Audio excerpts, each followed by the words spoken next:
Join the party. Gather together. I am recording. What do you know? Okay.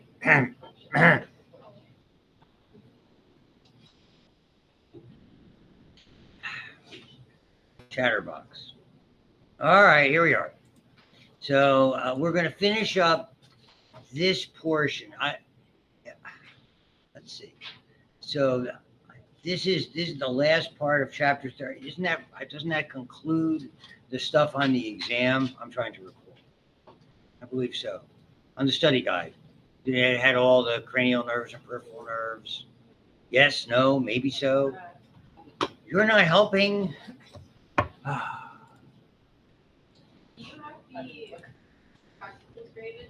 you kidding me? Did I even look at them? I knew you would ask. You're a terrible study guide. Study guide advanced. See, it didn't take. Yeah, 12 and 13 and 8. Okay. Yeah, it's the end of. Well, we're very shortly going to finish this up. So happy dance with that. All right, here we go. So the remaining portion have to do with effectively the nerves, the major nerves that leave the spine. It doesn't take very long to go over it. Okay. And I'll consider if the Steelers are not winning, then I'm going to particularly do your exam. So I'll be in a bad mood. That's messed up. He said if the Steelers aren't winning, then particularly I'll be your exam. First, sitting on top. Well, Stein. Reverse alphabetically. Good luck finding where the answers are going to be. They're all over the place. Yes. All right. So everybody, there are 31 pairs of spinal nerves, and it's interesting how they're divided. So rather than 7, 12, 5, and the bones and all that type of stuff, we have 8 cranial nerves, 12 thoracic nerves, 5 lumbar, 5 sacral, 1 coccygeal. Doesn't do a whole lot. In general, the nerve comes through the intervertebral foramina below that vertebrae. So normally, if it's T1 or L1, the nerve exits between T1 and T2 or L1 and L2. The oddball is the cervical, because we have one that the first cervical nerve actually exits above the first cervical vertebrae and between that and the foramen magnum, and then they go down from there. So that's the oddball one of all of these. So 7 cervical vertebrae give rise to 8 pairs. Each of these exits above, superior to that vertebrae through the intervertebral foramina. The last one is the only one that exits inferiorly. By definition, they're all mixed. So they're going to have both, as you're going to see, sensory and motor roots that are there. I don't particularly like this illustration, but effectively we have an enlargement in the cervical and an enlargement in the lumbar region, because that's where most of the traffic going in and out of the respective upper and lower extremities. So we see enlargements there. Even though in general, the cord becomes more tapered and more narrow in diameter as it goes down to its termination. That is there. And you might recall that the termination of the cord is between, remember we did that whole thing with spinal taps or lumbar syntheses, that the cord terminates here, roughly L1, L2 area, at what's called the conus medullaris, that somewhat tapered point. And then the remaining nerves exit, and because when anatomists would take those out and spread them, they look like a horse's tail. You have the cauda equina, and that thin filament, the filum terminale, anchors it to and through the sacrum. And then everything else are nerves there. The interesting part is we have a lot of interchange of nervous information as nerves particularly exit and enter in and around the cervical, lumbar, and sacral areas, not in the thoracic area. And we give the name of these as plexes, the singular being plexus. So the study is about what the significant nerves are in each of the 4 plexes. Cervical plexus, okay, is one of them. Then we're going to see the brachial plexus, the lumbar, and then the sacral plexus, even though we used to consider lumbar and sacral as one. So we saw this before. The motor portion is ventral, the dorsal portion is sensory, the dorsal root ganglia is part of the anatomy, okay? And so the ventral and dorsal roots are branched medially as rootlets, Okay, and then they join together. So the tiny little roots come together as one nerve, dorsally and ventrally and or posteriorly and anteriorly. They come together as we call the nerve, whatever that nerve is, C1, C3, L5, whatever. So they're just showing you an illustration of that, which we've probably seen before. Those are the rootlets themselves. So the motor portion and the sensory portion. Once they come together, these little branches or rami can be mixed. And typically the ones that go posteriorly are the ones for all of the musculature on the posterior aspect of the spine, the erector spinae group, all of that sort of numerous little slips of muscle that are located there. What they're showing you here, bless you, is something we saw in, you did not see it yet, but you will, so I'll rephrase that. The AP1 students see it. These are called sympathetic ganglia. And so we only find that in the thoracic and lumbar area that are there. And there's the chorda equina and the rami and branches to the meninges and communicantes, communicating branches, blah, blah, blah, blah. And so there's a lot of stuff that's there. And really, it's not terribly important. It's about the plexes. And so and these are the ventral, the motor aspects of the rami. Okay. So the ventral rami all interlace. It's a very good word. They overlap. So you have multiple branches from all of these levels sort of coming together, and out comes a nerve that's a mixture of signals coming from, let's say, C3 through C5, for example, or L4, L5, and S1. Okay. So you'll see these again in these four areas with the ventral rami, and we refer to them as plexes or plexuses. Plexes would be the appropriate plural. It's like octopuses. It's octopi. You got to use the right. How can you mean what you say if you don't say what you mean? Right? It's like deer and deer, sheep and sheep, fish and fish. It's not fishes, not deers. It could be fishes It could be fishes. if you have multiple species. Yeah, that was in that case. But if you have multiple fish when you're fishing, how many fish did you catch? 23. Not 23 fishes. Not Luca Brasi sleeping with the fishes. It's Godfather, just ignore him. All right. Cervical plexus. One, it's basically C1 through C4 and a smidgen of C5. Yeah, this is what it innervates, skin and neck, ear, back of the head. This is the big player, the phrenic nerve. And the PHR gives away with what it innervates, the diaphragm. Okay? PHR for phrenic, PHR for diaphragm, or as I like to say it, diaphragm. Okay? That way you don't mess up the spelling. I like to, it's like I was telling Dr. Badger, we have a cup that we're selling on eBay, a mug. Go big or go gnome. Right? Romeo and Juliet, that type of, just shut up. Nobody cares. Nobody thinks you're funny. So the phrenic nerve is to the diaphragm. This is it going down with mostly pieces of C3, C4, and C5. That's what a plexus looks like. And so a lot of the nerves that eventually come out, we're getting to the sort of the more relevant ones. This is the easiest one. Why is it significant? When someone breaks their neck, what you worry about more than anything else is impacting this, particularly fractures in the C3, C4 area. That's the classic hangman's fracture. That's also the classic fracture when someone falls off a horse. Okay?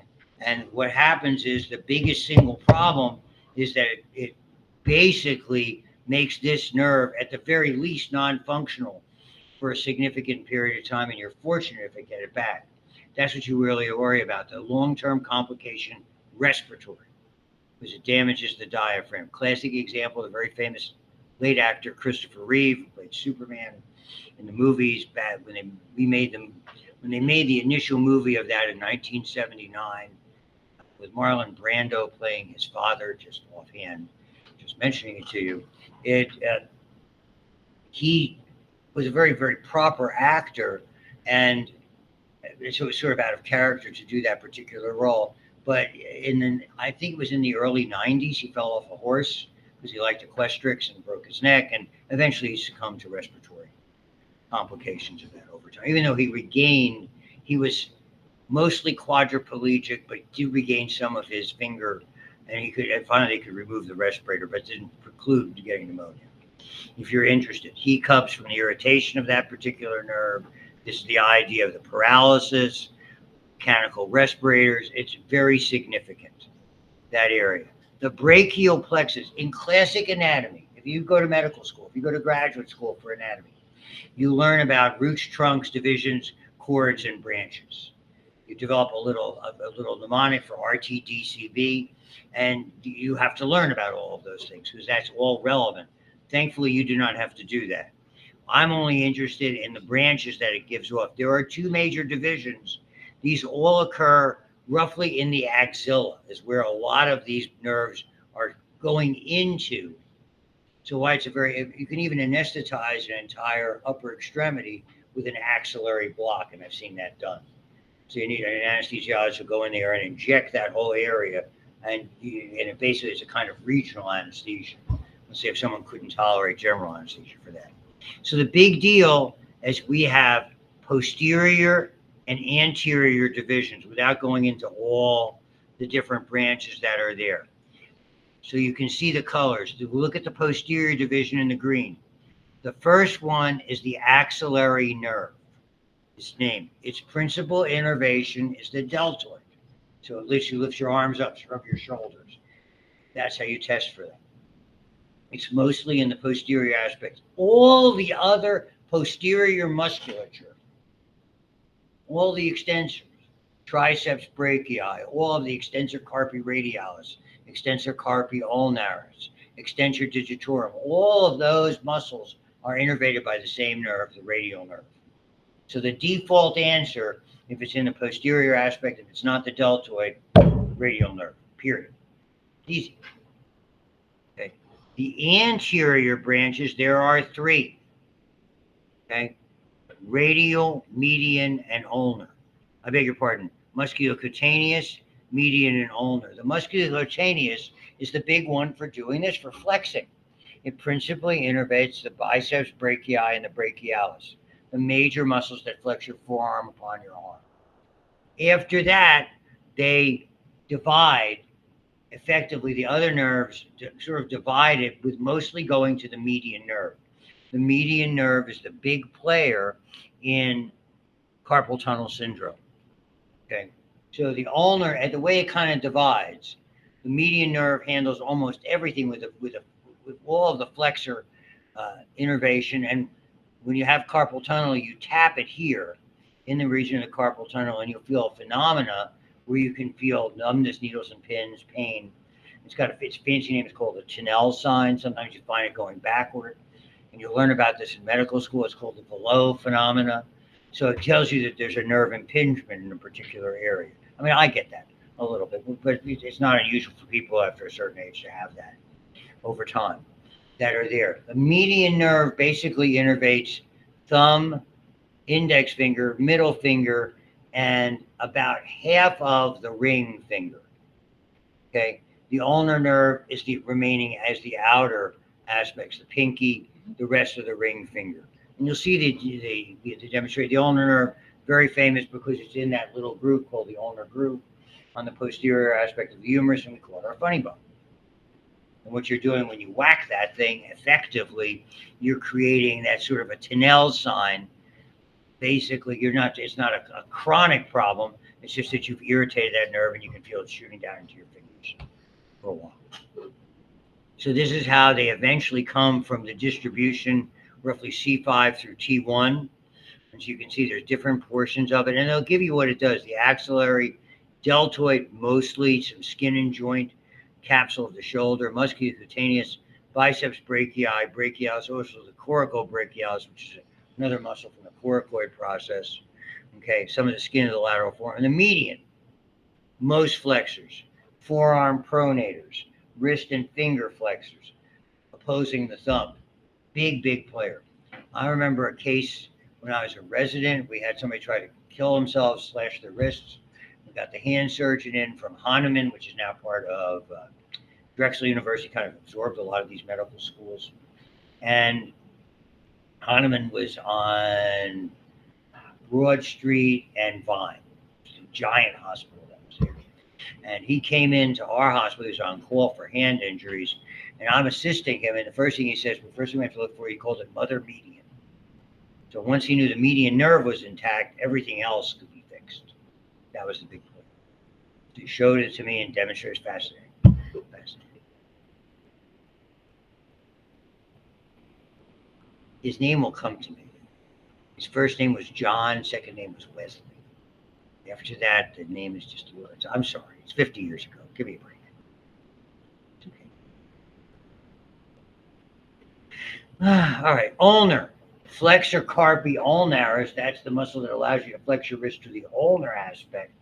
Parts of the flexor digitorum profundus, which allows you to bend your fingers this way. Again, mostly on the fourth and ring finger and pinky aspect. It's some intrinsic muscles, the small muscles in your hand, etc. The radial essentially innervates all the extensors, the supinators, skin on the back of the limb, posterior aspect. So it's only 5 to remember, and that's really that's the hardest one. The lumbar and sacral areas are not too much problematic. This is the illustration that goes along with it. There's that plexus in the area as it begins to divide in the axillary area. They give you the lowdown here if you're interested. So things you got to watch out for. Very common. They can weaken the whole limb when it's pulled or when it's stretched, tackled like that. So that's another one of those injuries that can occur. Blows to the shoulder. Another one you don't think about, which I've seen too many times, is somebody inappropriately using crutches. The crutch, when you have a crutch, it's not supposed to, when somebody, I'm on crutches, I'm taking a break. Okay. They mistakenly rest their really the axillary area on that sort of curved area of the crutch. Crutches, if they're fitted properly, go against the chest wall. I mean, there's a whole science to fitting crutches properly and how you do it with the length. They're all adjustable. Any of the modern ones, the old wooden ones, maybe not so much, but that kind of thing. So you have to know what you're doing with that. And they can get, with the old days, we used to call it a causalgia, which was really a temporary, if you will, nerve palsy, a limited. So obviously they get weakness in that if they weren't doing properly. If you didn't correct it right away, you could really be damaged permanently. Just saying. So the median nerve makes it difficult to oppose thumb and index, carpal tunnel syndrome. This was the wrist slashing one. We saw a couple of evidence of that. Ulnar nerve, it can be chronically damaged, trouble making a fist. If it spasms, you get a claw hand, and of course the funny bone, where it's against the medial epicondyle. It's there. Trauma to the radial nerve results in a wrist drop. Okay, here's the crutch one that we're talking about, and the way they call this is like it's sort of like your arm falling asleep. Somebody had a night out with a lot of activity and kind of that. I know none of you would be familiar with this. It's okay. Same to you, buddy. Lumbar and sacral. We used to consider them as one. Now we've divided into 2. Think of it this way. Your lower extremity, when we start thinking about things going into your thigh, we divide the thigh musculature into 3 compartments. Anterior compartment, medial compartment, posterior. And even as we bring it down to the calf, you have posterior musculature, you have anterolateral musculature, and you have lateral musculature. Not a whole lot medial because of the shin being here. So the distribution of the nerves follows that to some extent. So in the lumbar plexus, L1 to L4, thigh, abdominal wall, the psoas. So the psoas or psoas major, what's called the iliopsoas, are the muscles that come. The psoas is sort of like your version of the tenderloin for you. Filet mignon and all that. Nice little rounds of filet. Cayenne sauce. Peppercorns. Cognac. How you make it? You glaze with cognac, a little cream, peppercorn, happy days. Just saying, pan sauce. It was invented in Baltimore. Very good food culture. So the iliopsoas lets you do this. That's basically that musculature. So think if there's damage in there, it can't do that. So think of how difficult it would be to walk up the stairs, for instance. The femoral, there's two major nerves. The femoral nerve innervates the quadriceps. That's your big thigh muscles. There's four of them. They let you straighten you out. When you're doing a knee jerk test, you're testing that nerve. Innervates the quadriceps. There's four big muscles: vastus medialis, vastus lateralis, rectus femoris, which is the one, and they all come together and engulf the patella and insert by way of the patellar ligament. Okay. And so the anterior thigh, and somewhat even going down to the medial aspect of the leg, think shin. Obturator foramen, you'll remember that from the hip bone, the os cocci, and through that, they innervate the adductor muscles, which are the big so-called groin muscles. And here in support, there's so much called the groin muscle. That's what they're referring to. The muscles that are on this. Like I said, there's three compartments. You have the anterior and the medial. When we get to the sciatic nerve, it's about the posterior compartment. So, I mean, they're giving you a little, and there's other branches, as you can see. I just want you to know the major ones. There you can see the obturator going through the obturator foramen. Innervation is most of the adductor muscles. Here's the femoral nerve, okay, coming in, that goes underneath the inguinal ligament. Most of its innervation is here. And even it gives you off what's called the saphenous nerve. You'll hear about the saphenous vein or saphenous, depending. That's a nerve that provides sensation all the way down the medial thigh, medial leg, and even to some extent in the medial aspect of the foot. So that's the distribution of those. You can take a look at those. There's other branches that are there. I mean, you see some that go into the general area, external genitalia, portions, small aspects of the buttocks, etc. The sacral plexus is the big one because of the big nerve. The largest nerve, and again, it's two nerves wrapped into one. We call it the sciatic. In the old days, they thought it was mostly ischium, so they called it the ischiatic nerve. We know it is two nerves wrapped in one, okay, the tibial and the common fibular. And as you might suspect, when you have a common fibular, it's going to split up into anterior, posterior, lateral, whatever. There's going to be more than one. That's what I'm saying, as you will begin to see. So those are the two nerves. By definition, that's the thickest nerve in your body. Again, the major exit point is that greater sciatic notch.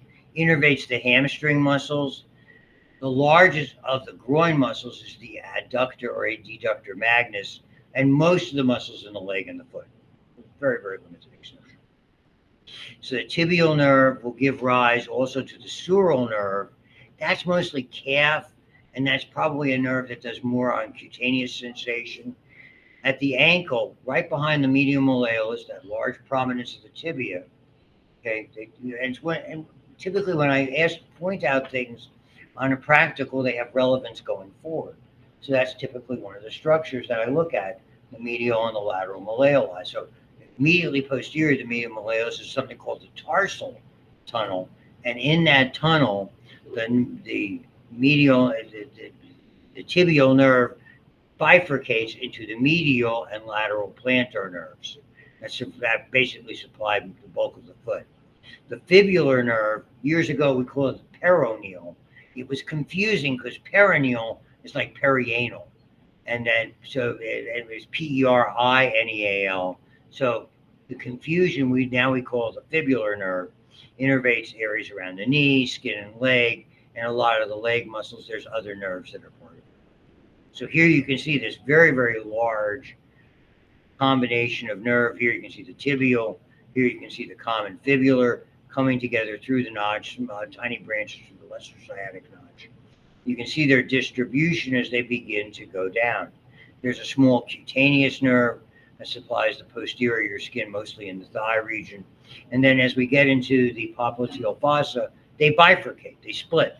So we get the common fibular, and it wraps around, as you can see right there, around the head and neck area of the fibula. The tibial nerve continues on its journey, and you'll see we'll end up with different branches that are there as well, and eventually concludes its journey here behind the medial malleolus. This is another one of those big deal areas when you think of nerve compression. And the whole thing is what we were taught, and I'm sure it still continues to this day. I realize we use more bracing now, but when you there's two types of casts for the lower extremity. There's short leg and long leg. We don't call them, they're erroneously not, they're different because when we hear about amputation, sometimes it's confusing. The short leg cast goes up to here roughly. How do we know how far to put it up to not damage the nerve? You palpate the head and neck of the fibula. You take 2 finger breaths, and the top of the cast goes below that. That way, you're not in that area to compromise it. We would put on in our orthopedic clinic as residents, 4 residents putting on 15, 20 casts each in the morning. See 100 patients in the clinic in the morning. Take them off the day before so you could x-ray them, sort of clamshell the cast, wrap them up with tape or an ace bandage so they can take x-rays so you can in and out right away. That kind of a thing. So what does that involve? A foot drop. Because it'll affect the muscles that allow you to pull your toes towards your nose, which are mostly a lot of the tibial and muscles going into the dorsum of the foot will be affected adversely by that. And so here you can see it sort of dissected out. That's there. You can see the extent that's there. It's rather significant. And so again, the big players that are there. So spinal roots compressed, gait problems, numbness, femoral nerve systems, the prime mover, the flick, hip and knee. That's what you're testing L2, 3, and 4 when you do reflex testing. L5, S1, and S2 when you do Achilles tendon reflexing. So sciatica, very common problem. There's lots of different things. I have it to a certain extent. Okay. Here's the foot drop is something that you really are worried about, particularly with the cast that's put on. And really, that's about everything that comes. These are dermatomes. This is what you test when you're doing sharp, dull pin pricking. This is what this chart is about. So L2, L3, and L4 are in and around the area of the quadriceps muscles that are something that you're testing. L5, S1, and S2 are down here in the Achilles area. So when you're testing sensation, there's a certain science to it to be able to isolate where there may be nerve damage to those nerves. So dermatomes are important. They're not to be confused, if you're familiar at all, with acupuncture. In Eastern medicine and acupuncture, these are called meridians. And frankly, it helps some people doesn't. My wife tried it for her trigeminal neuralgia. It's not to say it's not useful. I think we make a big mistake. Things like reflexology, those kinds of things are, Eastern medicine has been around for a long time. So it obviously works in certain areas. So remember, any nerve sending a muscle that produces movement in a joint also plays a role innervating that joint. That concludes the PowerPoint E of this group is more physiologically oriented. We're doing the anatomy portion. So that concludes the material for your next exam. When would you like to take it? Like 2 weeks. Huh? It's like my master's voice over there. 2 weeks would be what, from today? What day would that be? That's the date, November 1st? Let me get the calendar out. Hold on. Wednesday. Of Next week, like the 25th. 25th. Today's the 18th. That would be November what, 1st or 2nd? November 1st. Okay, so we have one person in favor of next week, and we have, which would be the 25th, and another person in favor of the 1st. Do we have any other suggestions? We just finished the material. Why would we wait till? I agree. I think you should do it in a week. So I'm thinking 25th or 27th. Not the 27th. What's on the 27th? Of course you have a genetics test. We look. So your choices are 25th, not the 27th. And what's the first day of that? The following, the 30th. 30th? What? Either or 25th or the 30th. All in favor of the 25th? Hannah, I'm sorry, we're doing it on the 25th. That means you're forcing me to do a review video. Boy, she's mad at me now. That's it. That's so much from I'm off the Christmas card list. Remember, it's not a Christmas card, it's a Hanukkah card. Remember, you want to keep the in Hanukkah, right? You know, the little kids get a gift every night for 8 nights. It's like a crayon. Oh, it's purple. I'm so happy. I've been waiting all week for purple. Apparently soon, or else I'm in trouble. If you don't see it you let me know by Friday if you don't see it by Friday. It's all right. Don't be shy. I'm happy to do the work. I'm like that. User friendly. Who are we missing? 3, Or, 5, you know 9. what would be really nice if you put it online? You have so much going on. Of course. You'll put it online? Put what? No, not the test, the video. How do you even test Don't it? post it to YouTube, this is how it don't work. My bio AP2 class is all, so don't have to post it. I'll send you the YouTube link. Okay. That worked great. For some reason, this is the tech people. My hands are tied. I don't know why why in heaven's name they are not letting us access those videos, but I'm not happy about it. But I digress. Okay, we have 20 minutes, so I might as well introduce the heart. Aren't you excited? We're doing the heart dissection on Monday. Gotta have heart. Always. Wait, I thought we were doing the eyeball. Oh, we didn't do the eyeball yet? Oh, we'll do the eyeball this week and the heart next week. How's that? Here's looking at you. We have to get the heart in. All right. I don't know. I'm trying to get stuff in. Dr. Buxton Monday scared me. He goes, "This is the halfway week. This is week 8." I'm like, "Are you kidding me?" Midterms are due the 25th. Is this, We have our midterm. Oh, really? That's what I saw.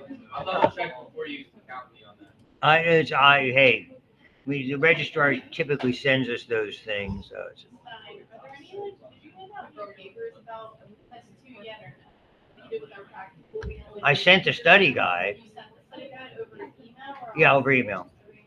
A group email that I get through Blackboard. I certainly did. Yes, the 25th. It's 20. Okay. I'll get it. You're making me work over the weekend. That's terrible. Oh, I don't like working. Okay. Here is the heart. Okay, so we're going to do that. The introduction to the heart mechanically. You have a right and left-sided pump that effectively function identically and sequentially. They receive blood at the same time, they pump out blood at the same time. The distinction is the left side of the heart has to eject the blood at a very, very rapid rate in order to get it all the way through your body and really assist in getting it back to the heart so it can be reoxygenated. That is the systemic circuit. It requires less pressure, but the same volume of blood that is sent to the lungs to be reoxygenated rather slowly. And but the same amount of blood is returned to the heart at the same time. Okay, it seems slower. It's a lower pressure system called the pulmonary circuit. Okay, so anything, we are doomed to failure. That's the big problem. If those sides do not work sequentially with the same volumes going in and out at the same time, eventually one side will overload and it will create what we call cardiac decompensation, known as failure. And if one side fails, sooner or later, the other side is going to fail right after. That's the problem. So it constantly has to be working equally at the same time. We do a lot more of this in physiology, but we have to touch on the physiology when we do the anatomy. We have 2 chambers. Now, and I'll show you the typical diagram that I use. I think we'll have time to get through that. So we have the atria are the receiving chambers. They're very, very small. We have tiny ear-like appendages called auricles, because they look like ears to anatomists, that are expansion chambers. So it's almost like we can put more blood going into them. So the right atrium is receiving all the blood that's gone through the systemic circuit through the rest of the body. The left atrium is receiving the oxygenated blood that's going to be going into the systemic circuit. Right atrium is receiving all the blood that has been utilized, has to go to the lungs to complete the pulmonary circuit. The chambers that do the business, that have the muscularity, are the ventricles. The left ventricle is 3 to 4 times as muscular as the right ventricle. That's a high-powered system where the right ventricle is not. So this is the illustration that you see all the time. So and understand that the amount of blood that's ejected, whether it's going from the right side of the heart or the left side of the heart, are equal at each beat, at each contraction of those muscles. It's the force of contraction being able to distribute it throughout the body that is different on the left, whereas we don't utilize, again, much force of contraction. We're taking a relatively slow journey to make sure that the blood is maximally oxygenated. And thankfully, we have a lot of wiggle room in regard to that are there. The heart's smaller than you think. Maybe it weighs a pound, maybe a little bigger than a kidney. It's located in the mid-sternal, called the mediastinum, roughly between the second and fifth intercostal spaces. It sits on top of the diaphragm, okay?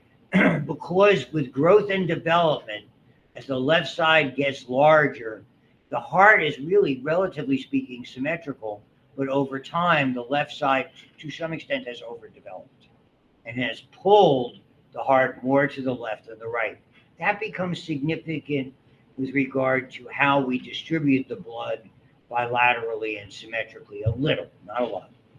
Okay, it sits anterior to the vertebral column, posterior to the sternum. That's very useful with all those wonderful bodies of the vertebrae. That was another one of the questions on the test.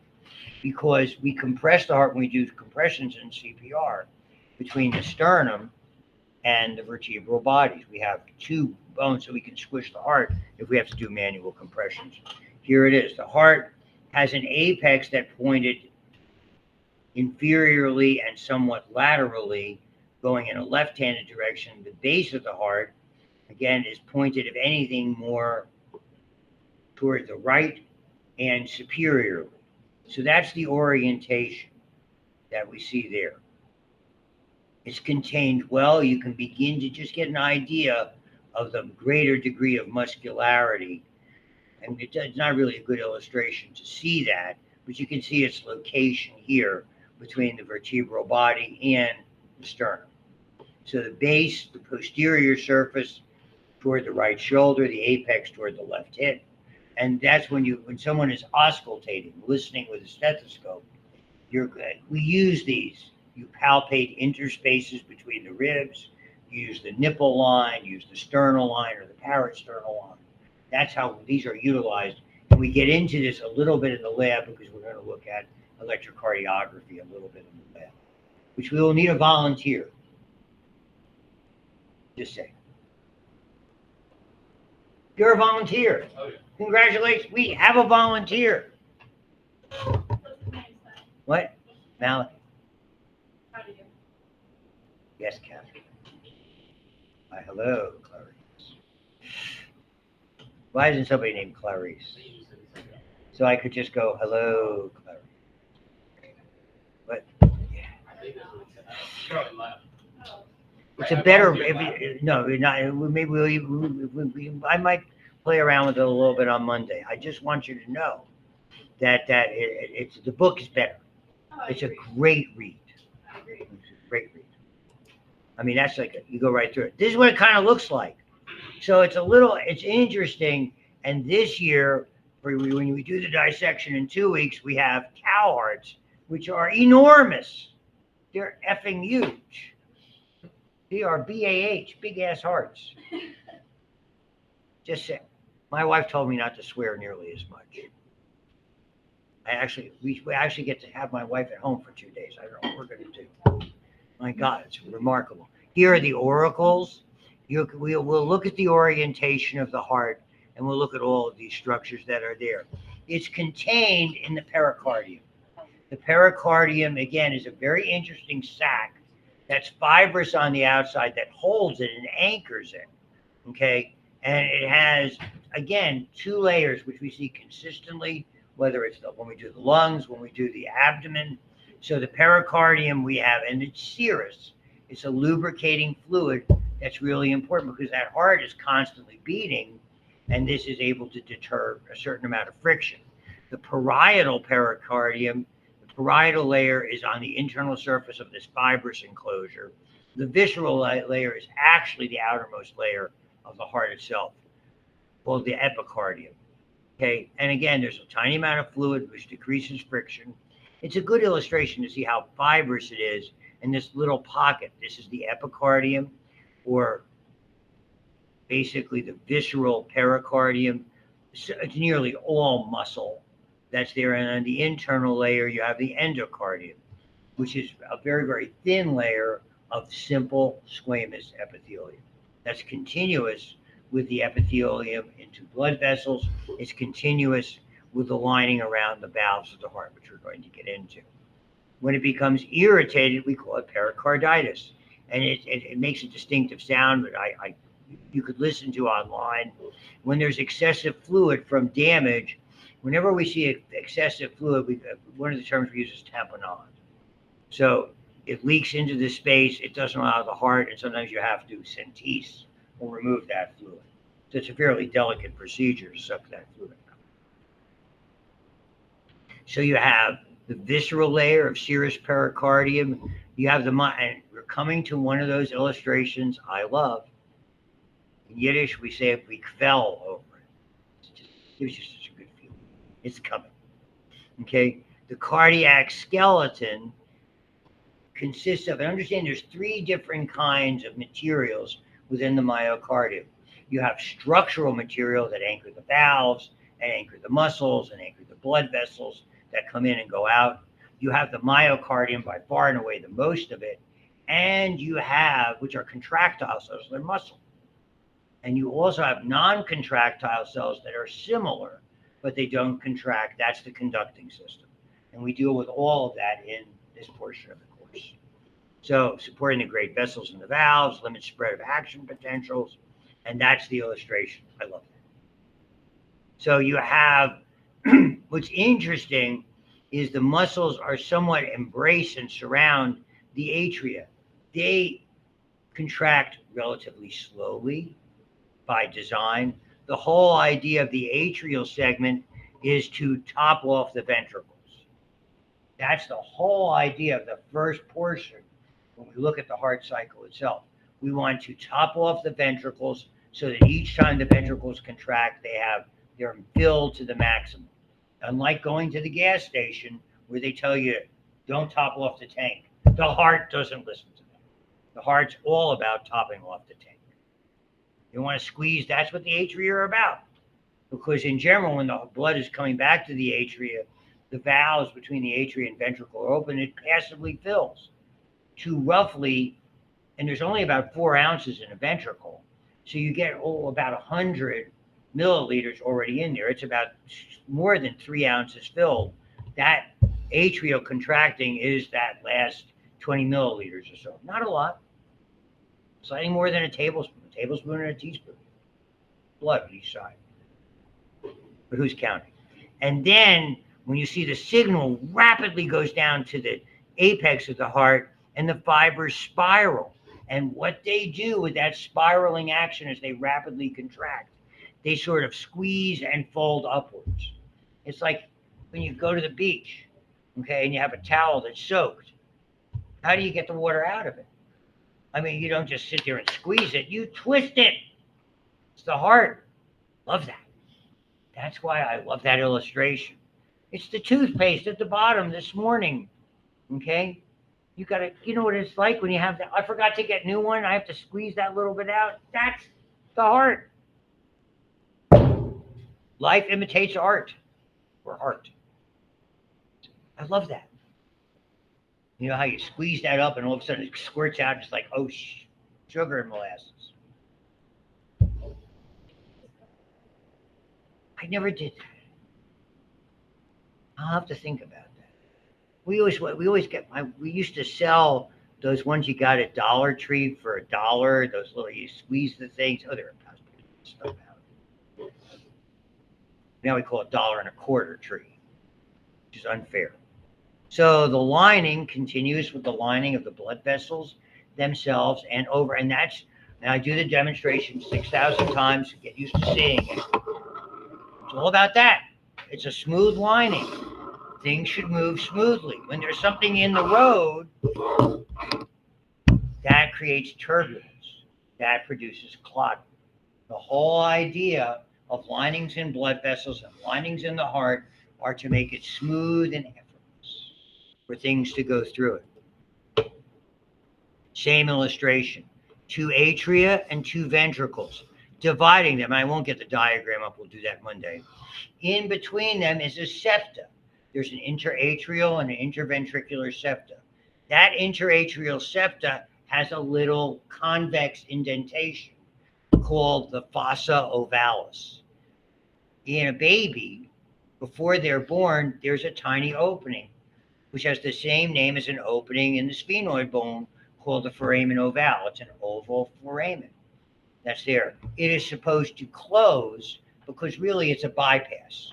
Mom is breathing for the baby, so they don't need the right side of the heart. So the blood is shifted to the left side of the heart by something called the ductus arteriosus. We'll get into that in physiology at the end because we look at, it's called the tetralogy of Fallot, which is a series of heart abnormalities that sometimes persist. Okay. Someone very well known to all of you who follow hockey had a persistent foramen ovale, a tiny pinpoint opening that allowed blood to occasionally squirt through turbulently and clot. His name, Chris Letang, who my wife tells me is a nice looking fellow. She's kind of like in a Tom Brady school. So that's why she likes hockey, for that reason. It's like Jimmy Garoppolo. Chris. Oh, see the good looking one? I said yes, dear. She already gave it to me this morning, yelling at me. I forget what we were talking about, and she goes, "Is that how you lost all your hair?" You know, this is awful. And so there's also an interventricular septum as well. The reason that that's such a problem, and it's happened to him on 2 occasions, occasionally it will yield a stroke or a blood clot, depending on where it ends up in a difficult area. So just saying, and you're going to see this illustration a lot. We're going to stop here because I really have to get in and diagram the heart for you. So let's call it a day. We'll see everybody Friday.